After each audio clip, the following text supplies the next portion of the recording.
अस्सलाम वालेकुम viewers, welcome to my channel. आज मैं आप लोगों से शेयर करने जा रही हूँ आलू के चटखारे कबाब की रेसिपी। और इनको हम बनाएंगे बिना चने की दाल और चिकन की फिलिंग के। और इन कबाबों को जब आप हरी मिर्च और धनिया पुदीने की चटनी के साथ खाएंगे ना, तो जरूर आप इसके दीवाने हो जाएंगे। ये इतने ज्यादा टेस्टी बनते हैं कि आप एक ही वक्त में ढेर सारे खा जाएंगे और आपका दिल भी नहीं भरेगा। तो चलिए जल्दी से देख लेते हैं इन कबाबों को बनाने की रेसिपी। सबसे पहले मैंने यहाँ पर लिए हैं आधा किलो उबले हुए आलू। इनको मैंने छीलकर अच्छे से ठंडा कर लिया है। अब इसमें हम शामिल करेंगे 1 छोटा चम्मच भर के तीखी वाली लाल मिर्च। नेक्स्ट इसमें शामिल करेंगे कुटी हुई लाल मिर्च आधा छोटा चम्मच भर के। मिर्च को आप कम या ज्यादा अपने टेस्ट के हिसाब से कर सकते हैं। भुना कुटा सूखा धनिया जाएगा इसमें 1 टीस्पून भर के। और साथ ही में जाएगा भुना कुटा जीरा भी 1 टीस्पून भर के। चाट मसाला इसमें मैं ऐड कर रही हूँ आधा छोटा चम्मच भर के। नमक यहाँ पर मैं ऐड कर रही हूँ 1 छोटा चम्मच भर के, लेकिन आप इसको अपने टेस्ट के हिसाब से कम या ज़्यादा कर सकते हैं।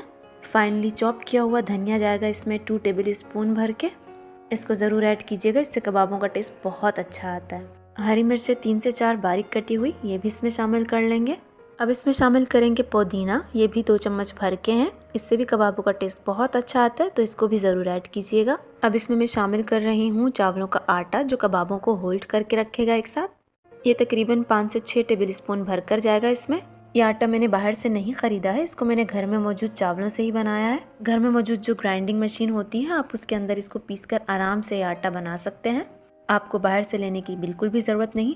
आप चावलों के आटे के अलावा इसमें ब्रेड क्रम्स का भी यूज़ कर सकते हैं, या फिर कॉर्नफ्लावर और बेसन का भी यूज़ कर सकते हैं। तो अब मैं यहाँ पर इन तमाम इंग्रेडिएंट्स को अच्छे से आप इसमें मिक्स कर रही हूँ। और अगर आपको लगे कि इसमें नमी ज़्यादा है, तो आप इसमें 1 टेबल स्पून भर के चावलों का आटा मज़ीद भी ऐड कर सकते हैं।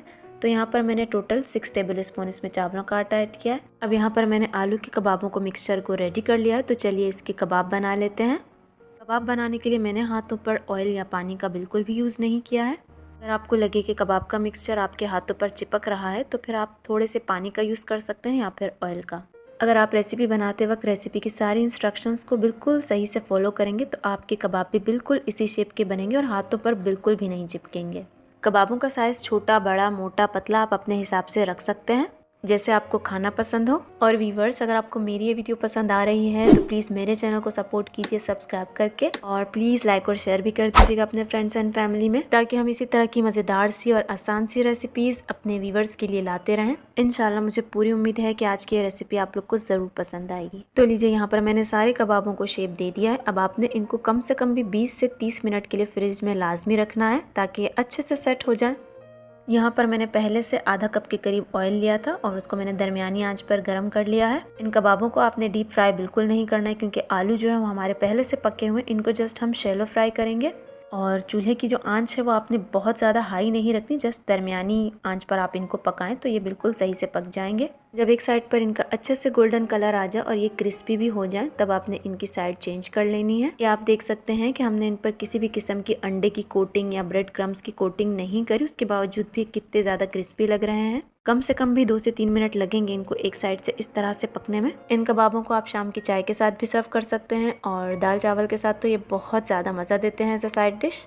इमली की चटनी, केचप, रायते या फिर हरी चटनी के साथ भी ये कबाब बहुत ज़्यादा मज़ा देते हैं। और इवन आप इन कबाबों का सैंडविच बनाकर बच्चों के लंच बॉक्स में स्कूल के लिए भी दे सकते हैं। बिना चने की दाल और चिकन की फिलिंग के ये कबाबों की रेसिपी उम्मीद है आप लोग को ज़रूर पसंद आई होगी।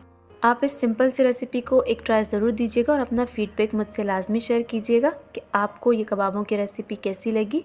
लास्ट में, अगर आपको मेरी ये वीडियो पसंद आई है, तो प्लीज़ इसे लाइक, शेयर और चैनल को सपोर्ट कीजिए सब्सक्राइब करके। फिर मिलूंगी आपसे एक और आसान सी और मज़ेदार सी रेसिपी के साथ। तब तक के लिए मुझे दीजिए इजाज़त। अल्लाह हाफ़िज़।